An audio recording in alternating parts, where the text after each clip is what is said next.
Bien, nos saludamos a Sergio Supo, nuestro colega de Cadena 3. ¿Cómo está, Sergio? Buenas noches. Hola, Sergio.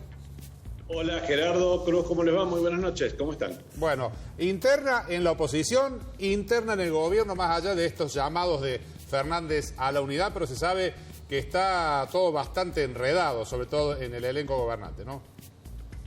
Y sobre todo, además, una enorme distancia entre la realidad de quienes gobiernan y también de quienes se oponen a quienes gobiernan y las circunstancias por demás dramáticas que atraviesan la mayoría de los argentinos, particularmente desde el punto de vista socioeconómico. Lo de hoy, lo que ustedes recién mostraron, la asunción de 3 nuevas ministras, es el registro que el presidente tiene de esa realidad. La idea de un relanzamiento de su proyección política, cuando en realidad desde hace varios meses, particularmente desde la asunción del ministro de Economía, como ministro de Economía de Sergio Massa, el presidente ha quedado prácticamente reducido a la gestión de actos protocolares y a que prácticamente nadie tenga en cuenta ni siquiera las palabras que dice ni los hechos que produce.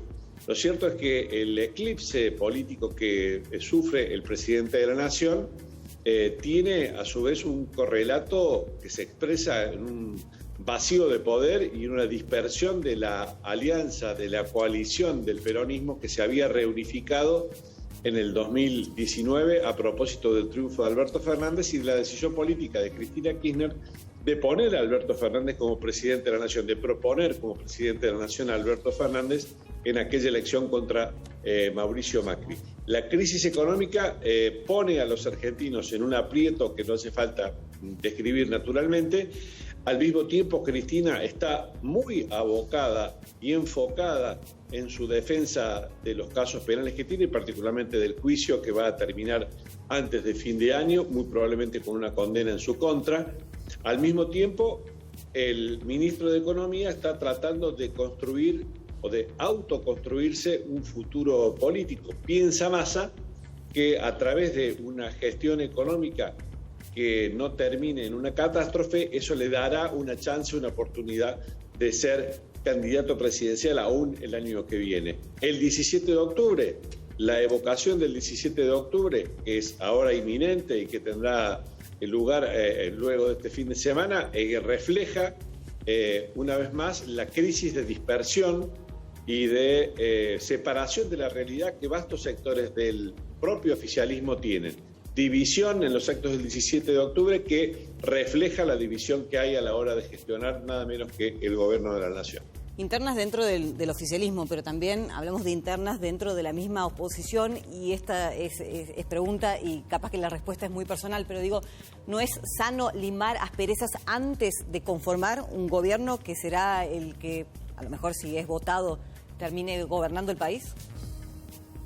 Digamos que la crisis Cruz que se refleja en el gobierno, que le abre una oportunidad a la oposición de recuperar el poder el año próximo, ha detonado insólitamente una crisis dentro de Juntos por el Cambio.